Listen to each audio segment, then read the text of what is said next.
અને હવે સુરતની વાત કરીએ। સુરતના તડકેશ્વરમાં કંપનીમાં આગની ઘટના સામે આવી છે। એન્યુ સિટીઝન કંપનીમાં બોઇલરમાં અચાનકથી બ્લાસ્ટ થયો।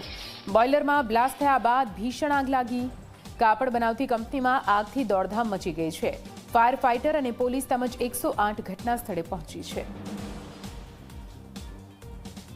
તો સમગ્ર ઘટનાના વિડીયો પણ સામે આવ્યા છે। ટીવી સ્ક્રીન પર આપ જોઈ રહ્યા છો। બોઇલરમાં બ્લાસ્ટ થતાની સાથે કે રીતે અફરાતફરીનો માહોલ સર્જાયો હતો।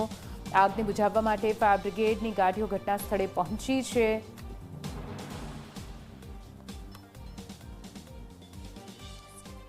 સુરત જિલ્લામાં ફરી એકવાર આગની ઘટના સામે આવી છે અને આ ઘટના બની છે એ સુરત જિલ્લાનું જે તડકેશ્વર વિસ્તાર આવ્યો છે ત્યાં ન્યૂ સિટીઝન કંપની આવી છે જેમાં કાપડનું ઉત્પાદન થાય છે। મહત્વનું છે કે આગ જે બ્લાસ્ટ છે અંદર બોઇલર હતું તે બ્લાસ્ટ થયું છે અને તેને જ કારણે હવે અહીં દોડભાગ મચી જવા પામી છે। મહત્વનું છે કે 108ની ટીમ પણ અહીં છે। પોલીસ અંદર કાર્યવાહી કરી રહી છે, પરંતુ અહીં જે મીડિયાની ટીમ છે તેને અંદર અહીં જવા પર પ્રતિબંધ લાગી દેવામાં છે। અહીં જ મીડિયાને ગેટ ઉપર રોકી દેવામાં આવ્યું છે, અંદર પ્રવેશ નથી આપવામાં આવ્યો।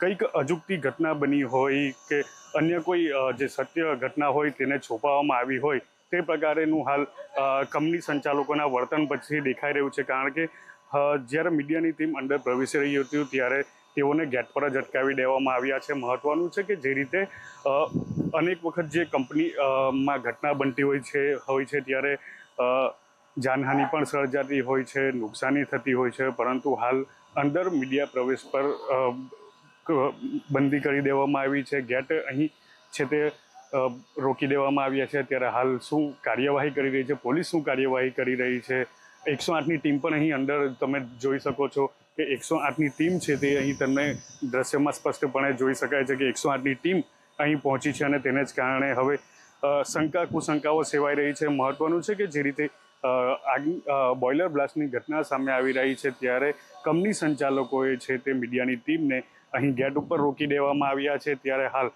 પોલીસ તપાસમાં શું બહાર નીકળે છે તે પણ જરૂરી બની રહેશે, કારણ કે અનેક વખત આ પ્રકારની ઘટના બનતી હોય છે ત્યારે જાનહાનિ પણ સામે આવતી હોય છે। મહત્વનું છે કે જ્યારે કોઈ પરિવારનું જે નિર્દોષ હોમાતા હોય છે ત્યારે આ ઘટનાઓ સામે આવતી હોય છે। મહત્વનું છે કે અનેક એવી ઘટના બનતી હોય છે ત્યારે પૈસાના જોરે જે ઘટનાઓ બનતી હોય છે તેને દબાવી દેવામાં આવતી હોય છે, પરંતુ જ્યારે મીડિયાની ટીમે સત્ય જાણવાનો પ્રયાસ કર્યો ત્યારે આ જે કંપની છે તેમના સંચાલકોએ મીડિયાની ટીમને ગેટ ઉપર જ રોકી દેવામાં છે। ત્યારે સત્ય શું છે તે પોલીસની સમક્ષ બહાર આવશે।